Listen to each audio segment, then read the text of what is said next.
I'm sure my mom was trying to protect me.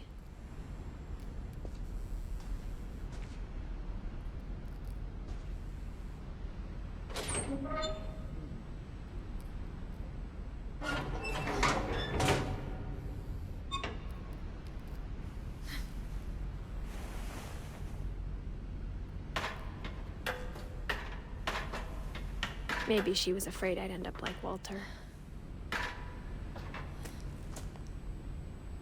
But if she never told me about an uncle under the house,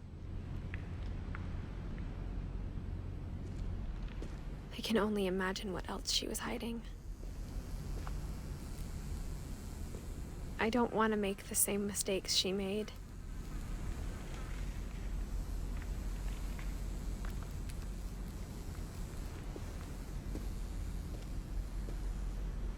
Trying to bury something that's still alive.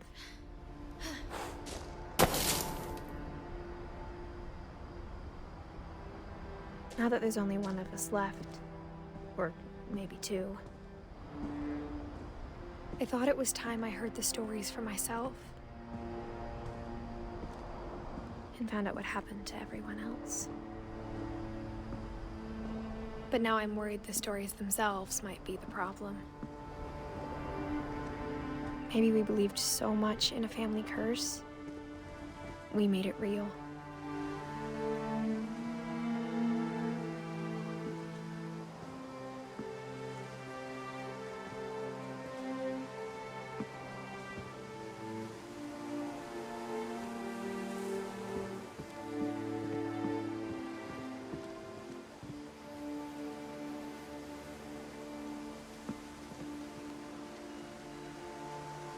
I don't know if I should even be writing this.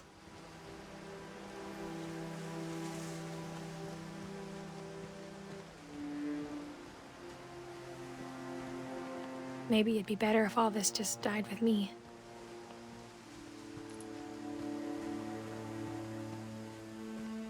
But I thought you should know about your family.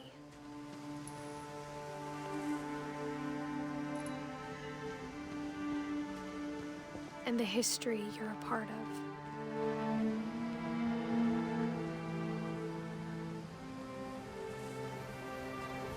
Though to be honest, I feel as lost as you probably do right now.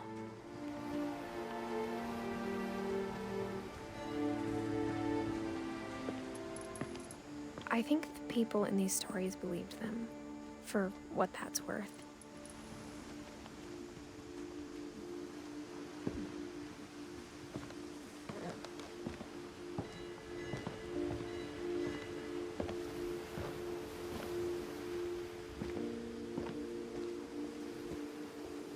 When you look at the house, that history of imagination and stubbornness and madness, any of it seems possible.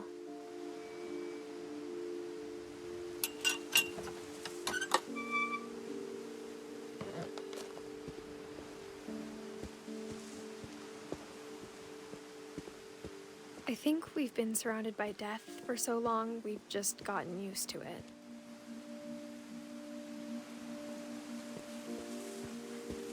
What kind of family finishes building a cemetery before starting the house?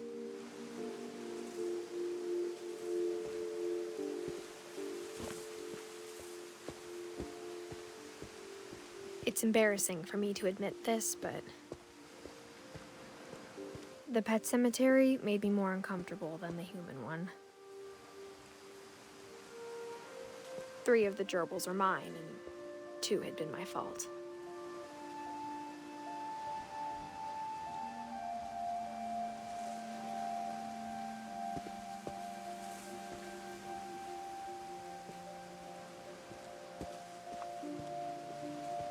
Sven built the house, but it was Edie who designed the cemetery.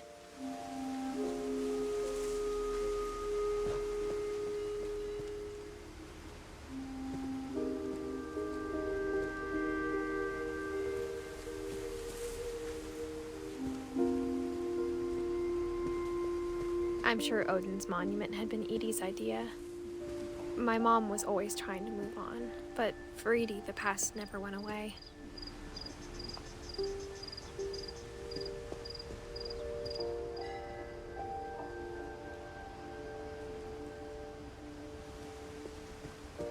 could see it poking out of the water at low tide.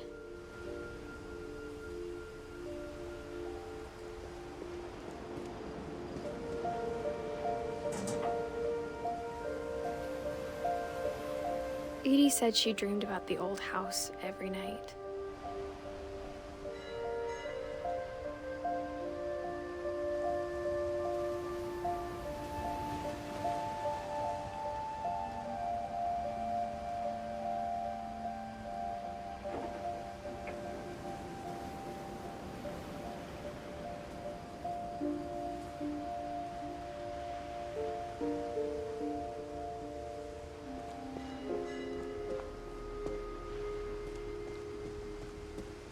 Edie's side was always easier for me to understand.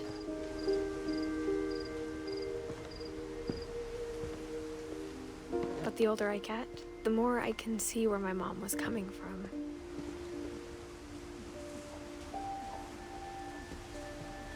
Her dad had been pretty strict, but it wasn't enough to save her brothers. She was just trying to do better.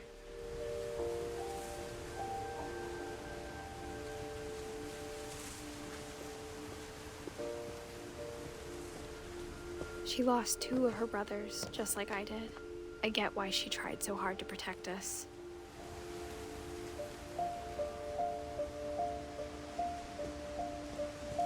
We never found Milton's body, so my mom insisted we were putting up a monument, not a tombstone.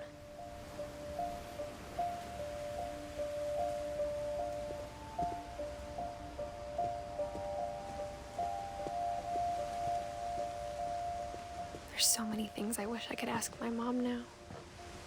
Part of me thinks this is what she wanted all along.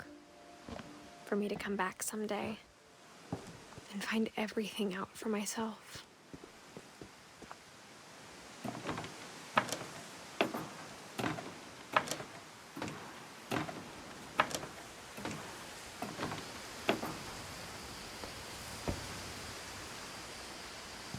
But looking back on it now,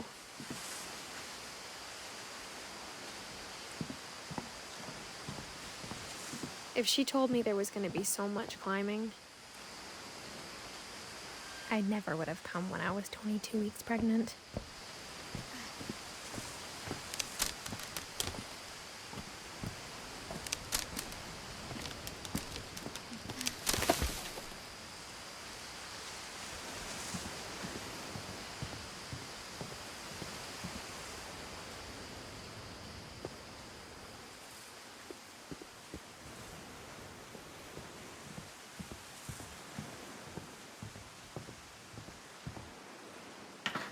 I never met Grandpa Sam, but I think he and my mom had a lot in common.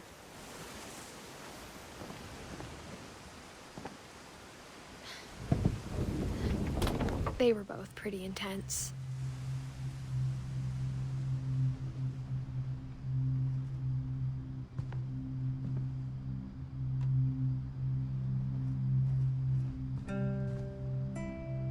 Sam spent his life shooting photos, but Mom said he got nervous being in front of the camera. I guess we're all afraid of something.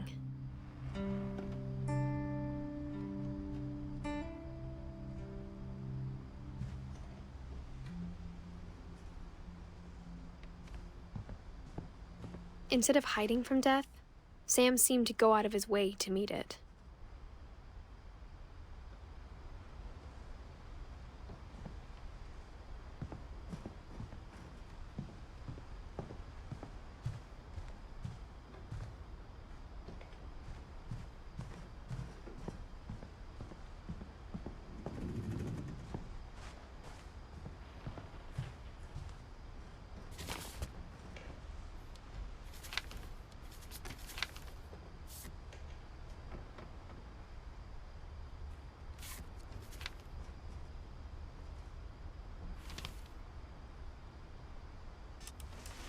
Dawn, I promise, you'll never forget this weekend. Yes, sir. These memories are gonna last a life perfect. It's gonna rain the whole weekend, isn't it?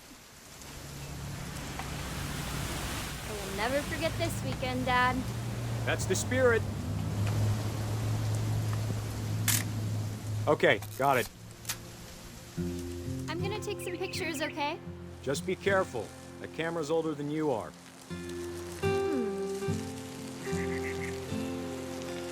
Definitely should not have drunk all that coffee. Hey! That's a keeper. I'm just saying, I'm not always gonna be here, Don. You'll need to remember this stuff, if you want to survive. I'll be fine, Dad. You know who else thought he was gonna be fine? Some guy who died. Don, I'm being serious. Dad! Good eyes, Don. Before you take the shot, let me get a picture of you.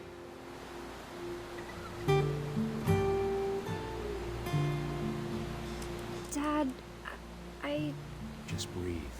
Turn off your imagination. Focus on your target.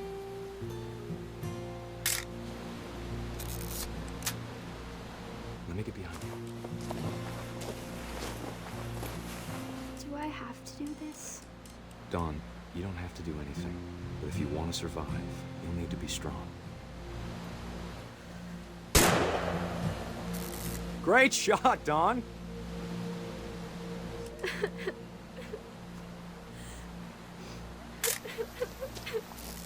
I'm proud of you, Don. Always remember that, okay? Dad, it's twitching. I think That's it's totally normal, Don. Just focus on the camera. Try not to think about... Dad!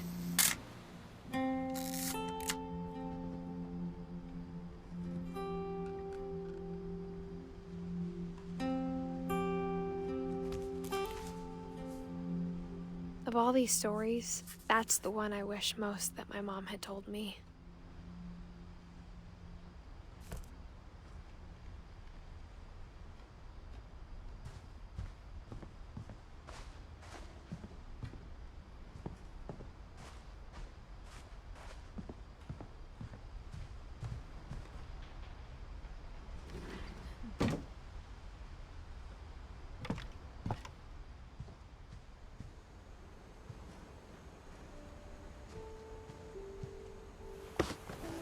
After Sam died, my mom and Edie got really close. They'd both lost a lot.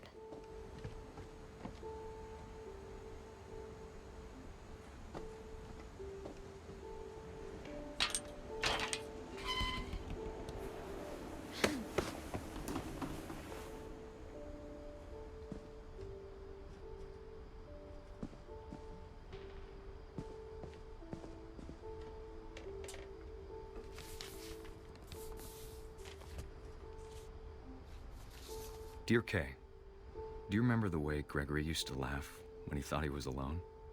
Like something funny was happening, but only he could see it.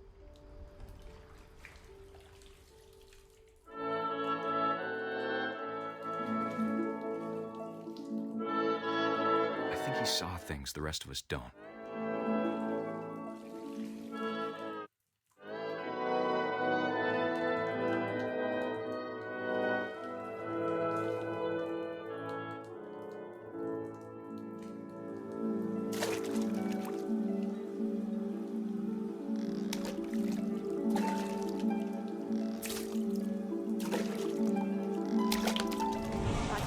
Gregory, it's time to... Hold on, sweetie. Hello? Sam, I told you I don't want to talk right now. I wonder what he saw. What his world was like.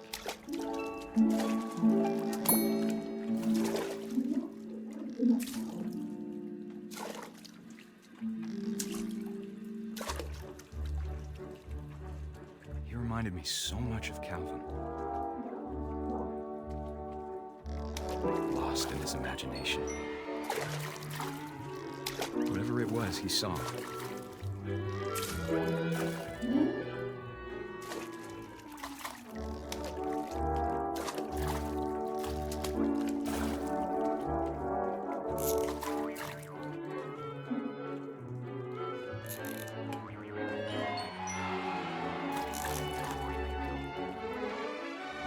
It sure made him happy.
sounds.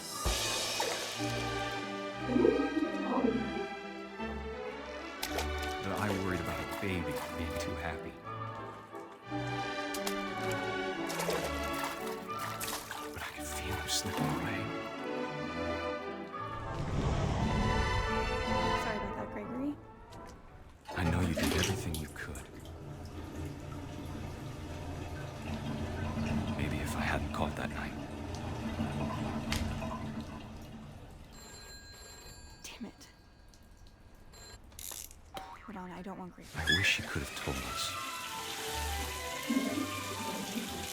about the world he saw.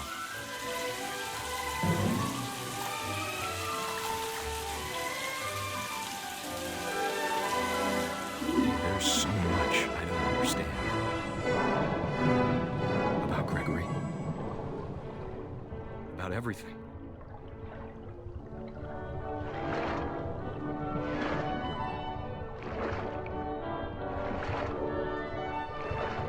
But I know what happened wasn't your fault.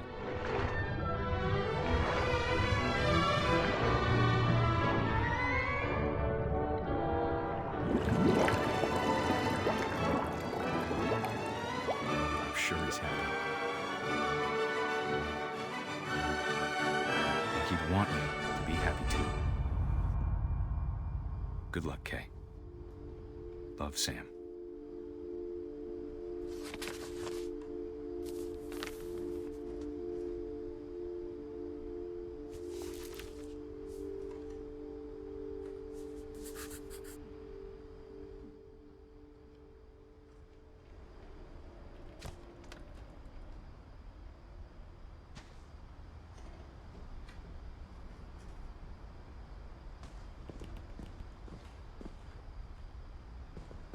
I can't imagine my mom ever writing poetry, and yet...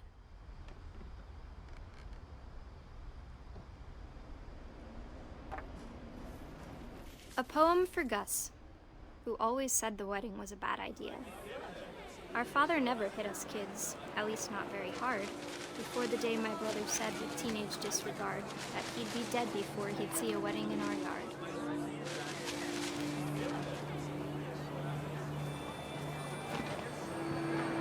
My father made him come, of course, but Gus stood far apart, just flew his kite and bottled up the storm inside his heart.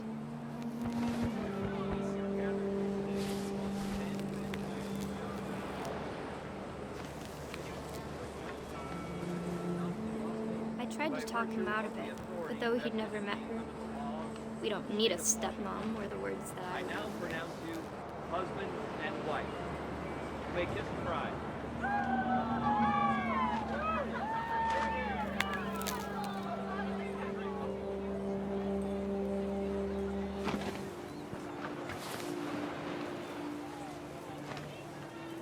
When the time for photos came, Dad ordered him to come here. But Gus declined, and as a sign held up his middle finger.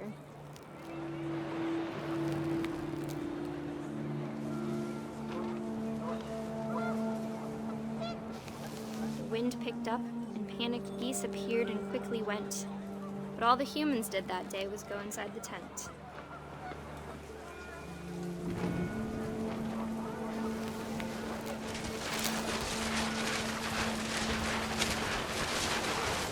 The rain came down in buckets then, but no one seemed afraid that nature might destroy the tent our dad had crudely made.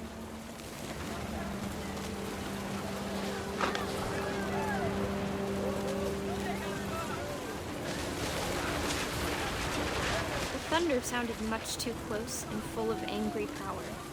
While my father said to this was, "Make the music louder."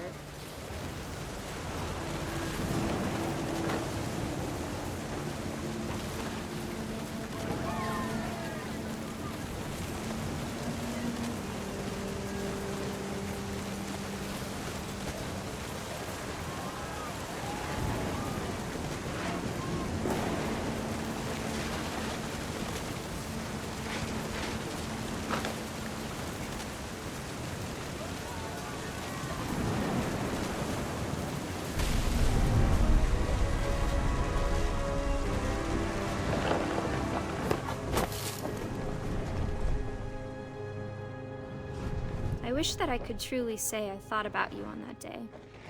Out there on the beach alone, just you, the wind, the sea, and foam. But I didn't, until we found you.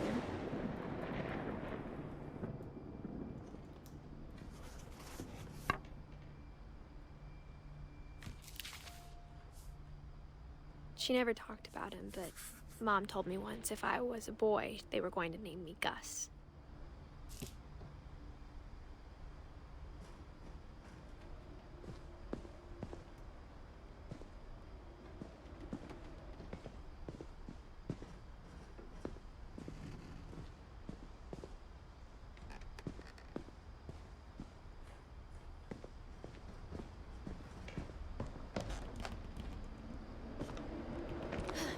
My mom moved up to the loft after her brothers died. At the time, it was as far away as she could get.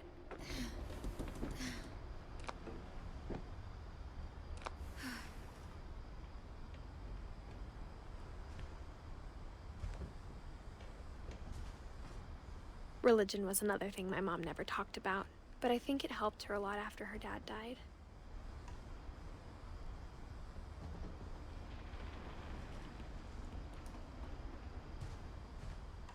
She spent a summer building houses in Calcutta, where she met my dad, Sanjay.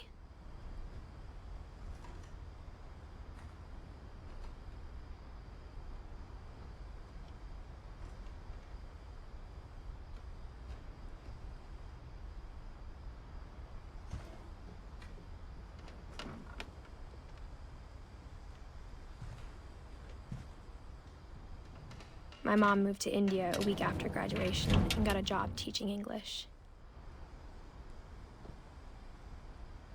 Louis was born a year later.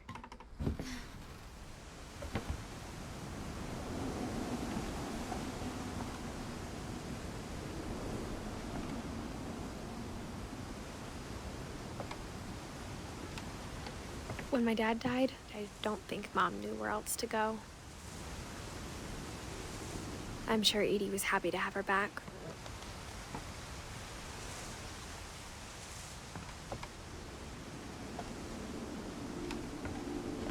The house had to get a little bigger, but Edie was used to that.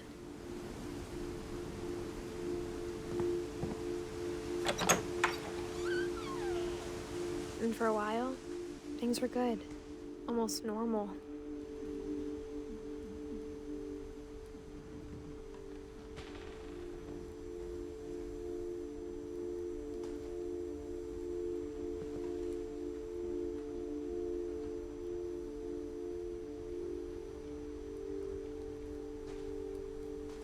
But it didn't last.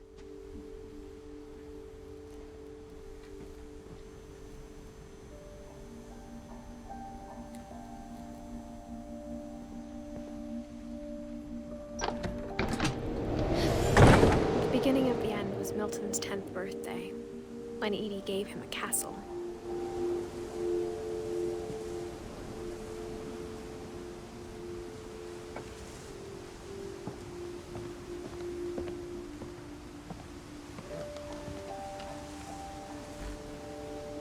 After Milton disappeared, the only thing he left behind was a room full of paintings.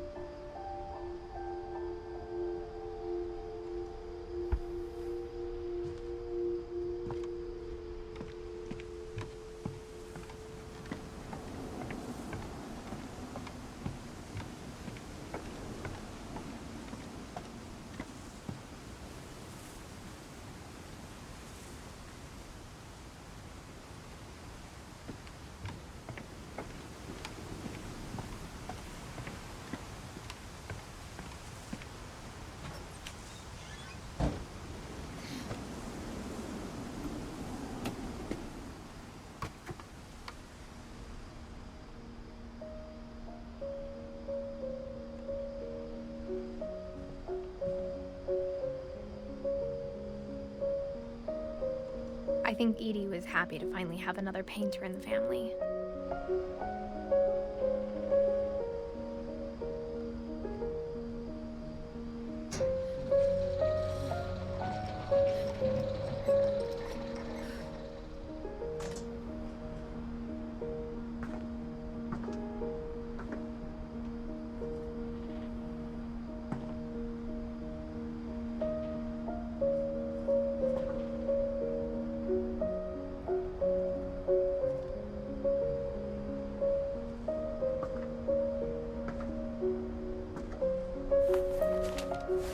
Milton Finch in The Magic Paintbrush.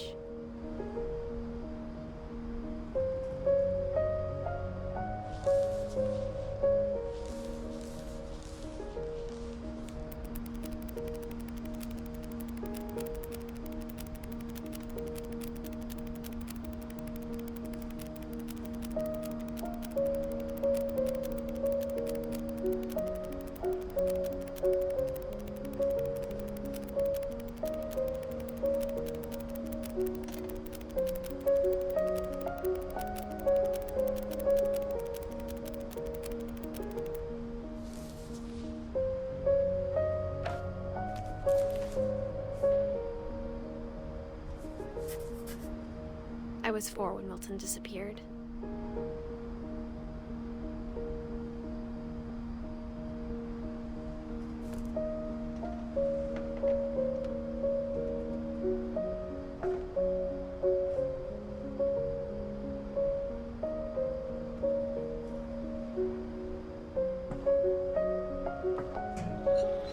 Mom spent months searching for my brother. Then she sealed the doors.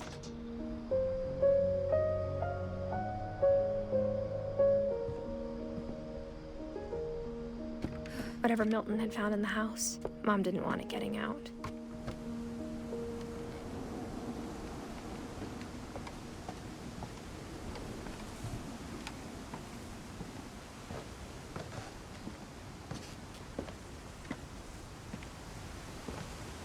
Mom definitely blamed Edie, but I think Louis blamed himself.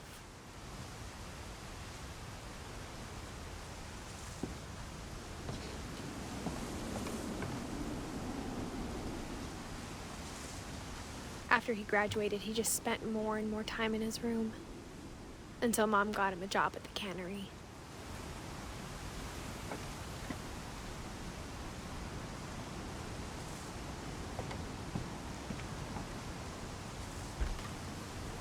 Everyone always told me to stay out of Louis's room, except Louis.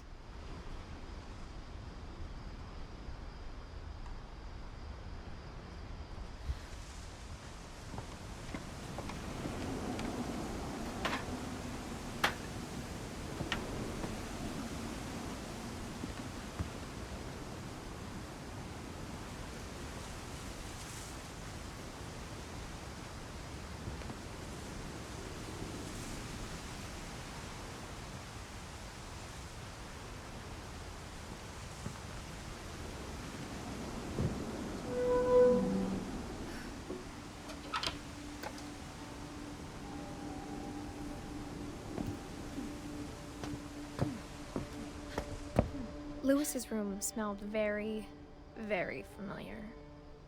That part of him lived on.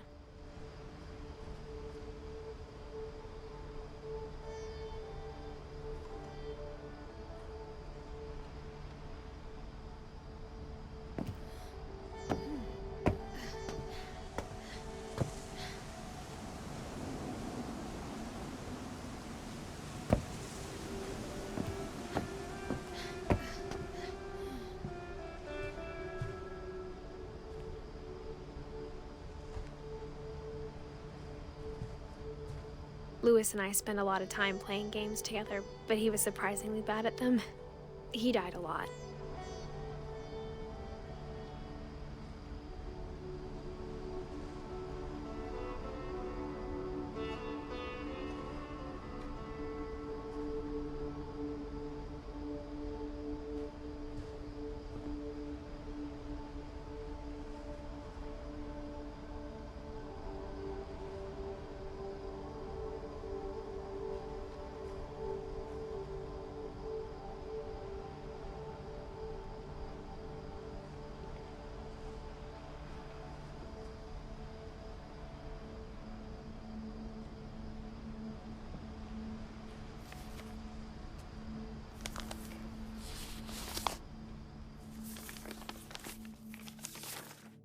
Dear Mrs. Finch, as Louis's psychiatrist, I can understand your desire for an explanation.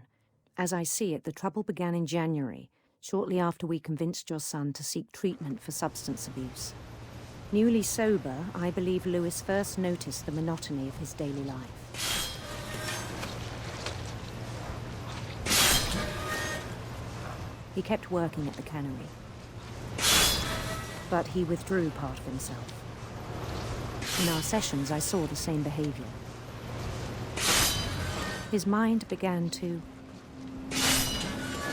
wander. I asked him to describe it. He said he started small, imagining a labyrinth.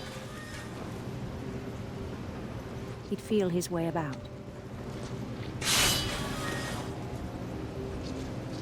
Then something moved. Bats. And toads.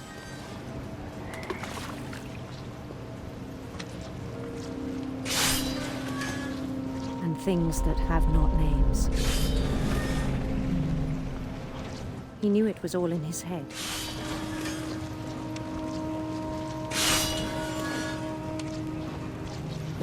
But he took it very seriously. I had hoped he'd find himself.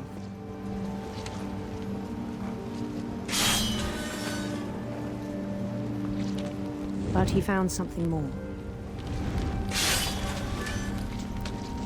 I worried about him then, daydreaming at the cannery. I spoke with his boss, but he said Lewis had become a model employee, methodical, tireless, focused.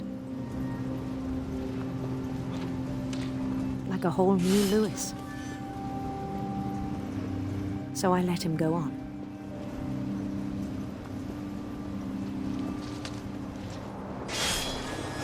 I even encouraged him. It seemed very promising at first. He told me he'd made a new friend.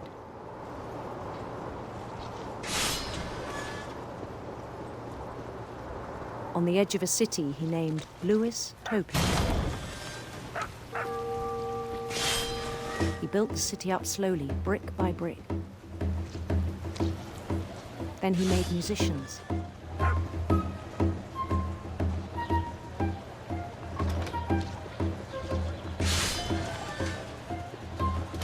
And songs for them to play. He talked about starting a band. And he was always humming something. Every day his imagination grew stronger.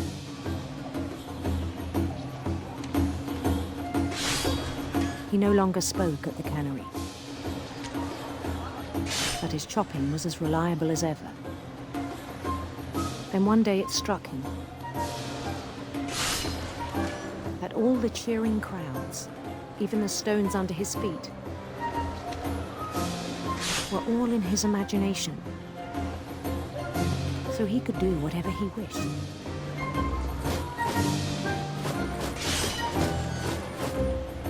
He held an election for mayor. And he won. They begged him to stay, but his mind was already wandering. It became a game for him.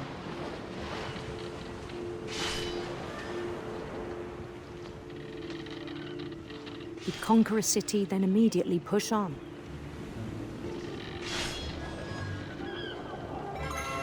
New Louisville.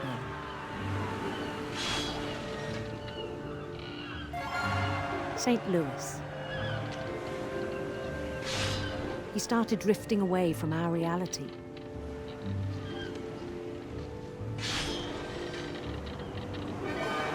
Minneapolis, until one day he forgot to go home from the cannery. Even as his mother pleaded with him, part of Lewis kept sailing on.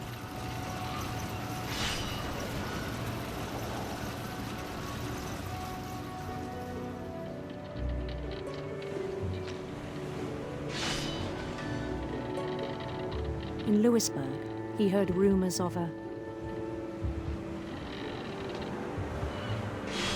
beautiful prince.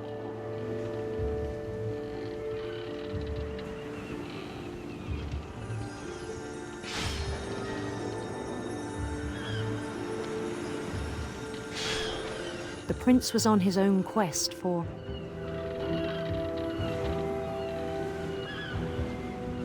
radiant rainbows.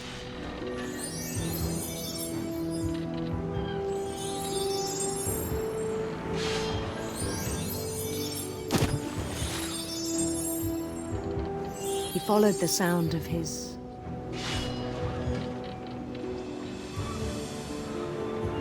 silver harp.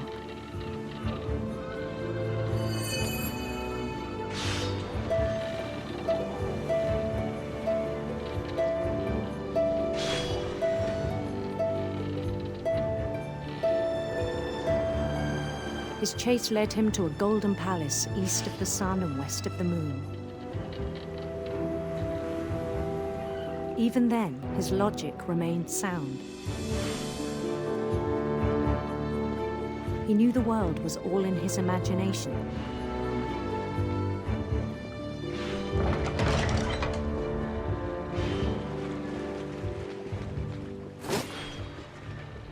But he was so proud of having created it.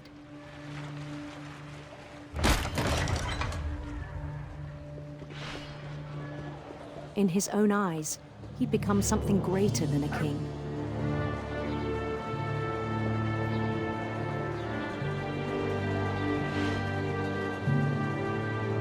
For someone who'd never known success in the real world, I think it was overwhelming. And then it struck him that the real Lewis was not the one chopping salmon, but the one climbing the steps of a golden palace.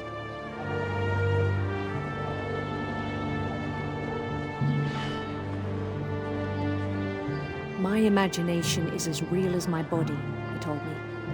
It was hard to argue with him.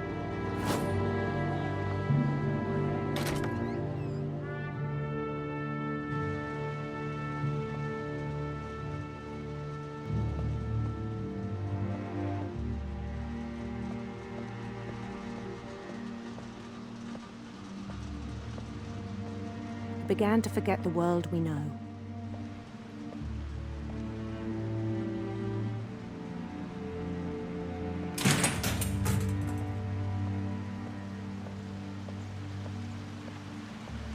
I think it pained him to remember Lewis, the cannery worker.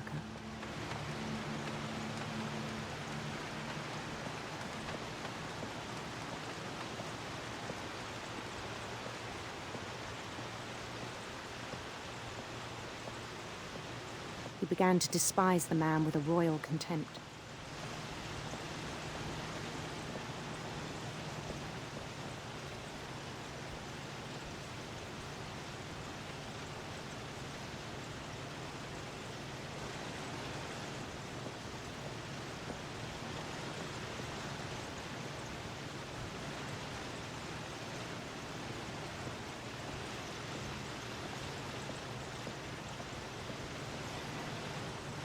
I still thought I could save him.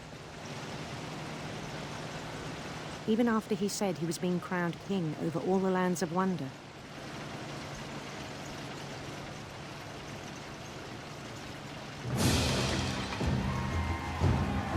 The palace would be packed with his companions.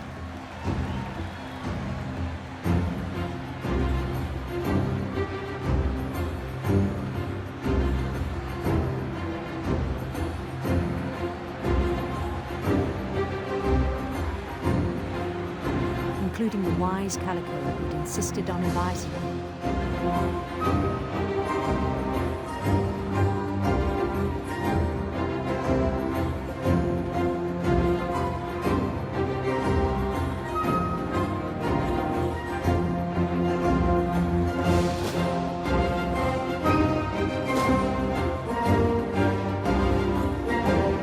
His prince waited, holding his crown.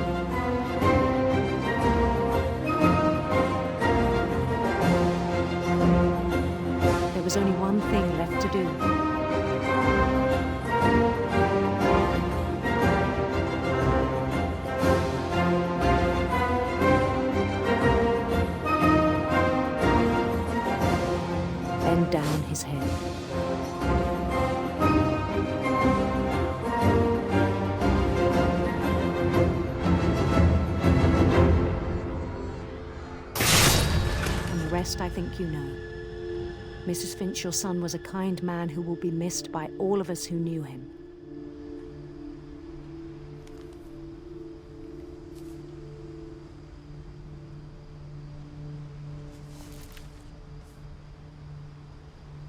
My brother was really cool. I wish you could have met him.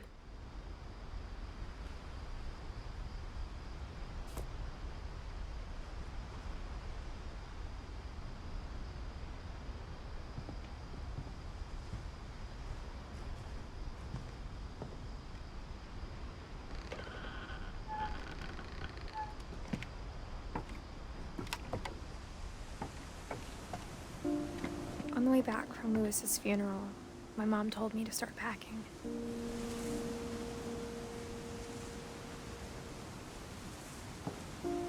She waited until the day before we left to tell Edie.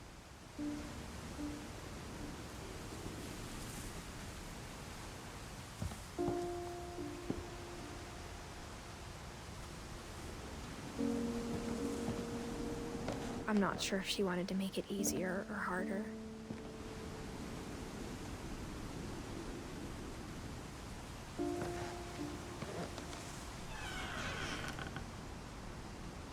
I wish we'd stayed.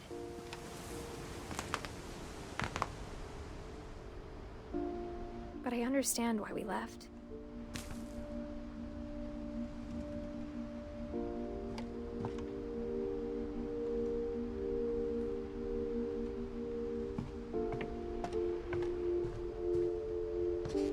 My mom ended up leaving everything behind.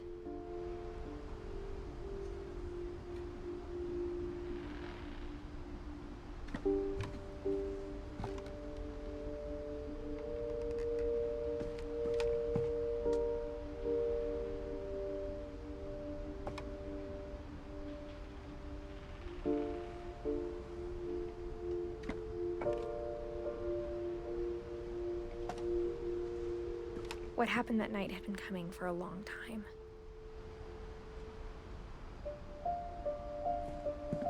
Maybe it should have come sooner.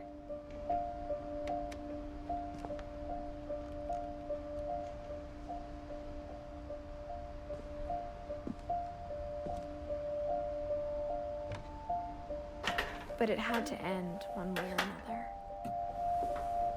All that's left now was to tell you about that last night.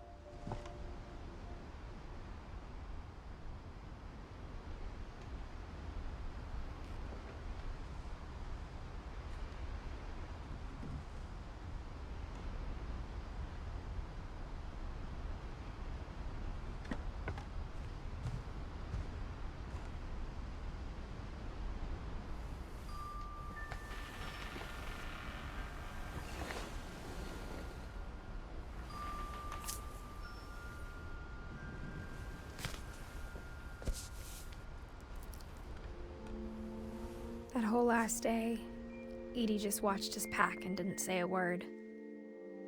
Until supper, when she raised her glass and said, "To our final night together, and all our final nights apart." Grandma, you know what I said about alcohol.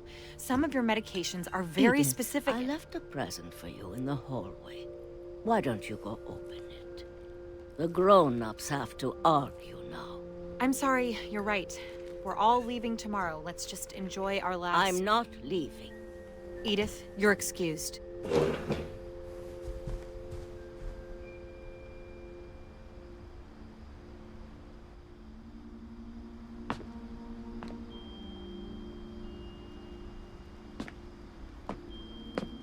The power had been shut off that morning, but Edie always had plenty of candles. When my mom sealed the library, I don't think she knew about the other entrance.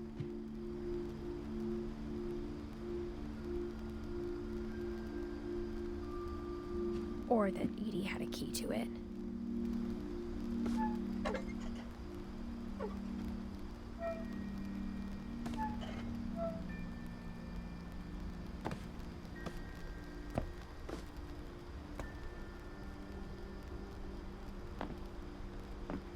That thing you're afraid of isn't going to end when you leave the house.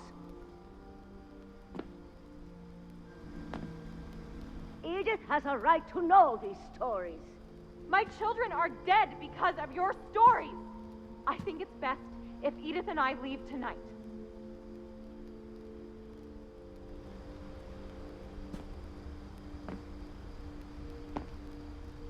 We'll have the nursing home send a van for you in the morning, okay?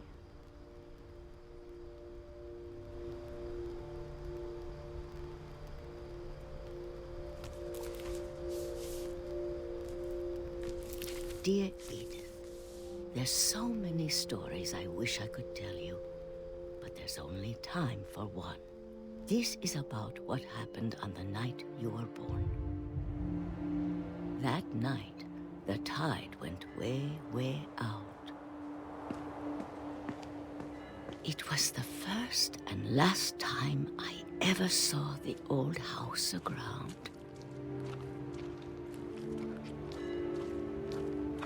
There'd been an earthquake out in the middle of the ocean.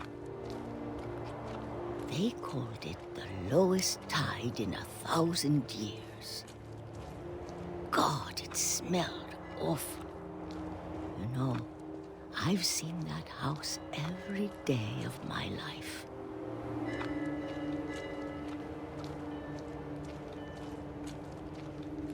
But I never thought I'd go back to it. When the fog rolled in, I lost my way.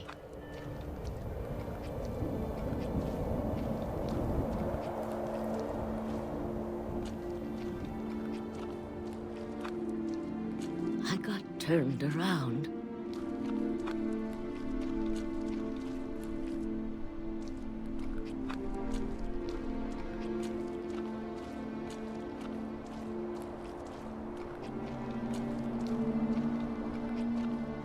For a while, I wandered.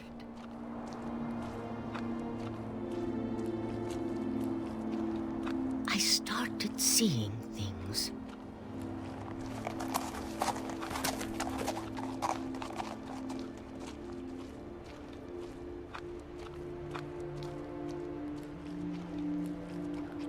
Things I'd forgotten had ever existed.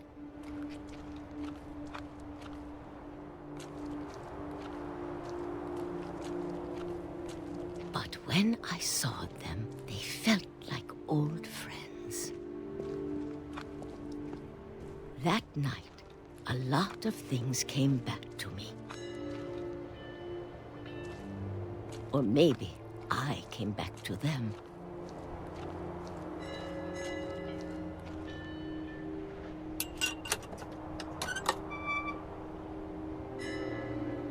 Things I can't explain, but that I need you to try and... Edith, what are you doing in here?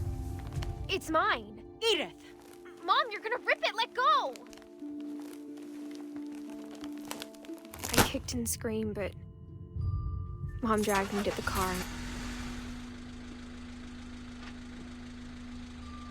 I never saw Great-Grandma Edie again. The next morning, the van came to pick her up, but she was already gone. After that, we moved around a lot.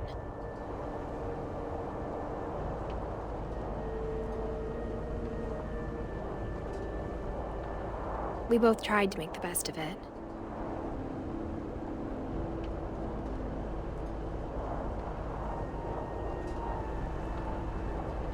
A few years went by.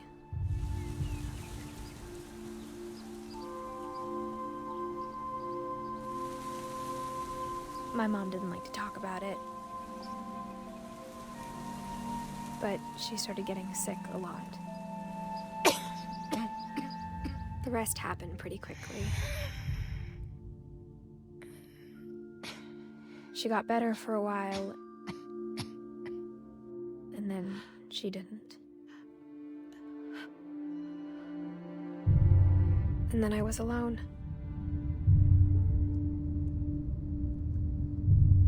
The last Finch left alive.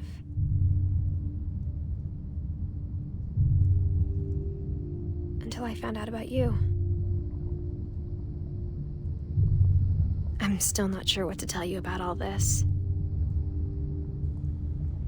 If we lived forever, maybe we'd have time to understand things. But as it is, I think the best we can do is try to open our eyes. And appreciate how strange and brief all of this is.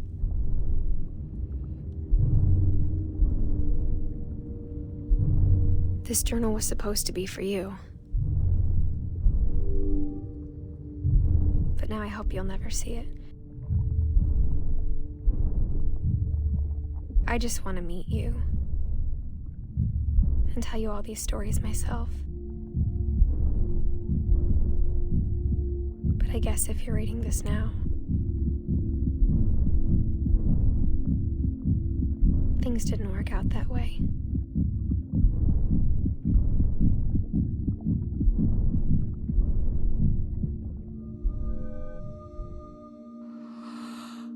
This is where your story begins. I'm sorry I won't be there to see it.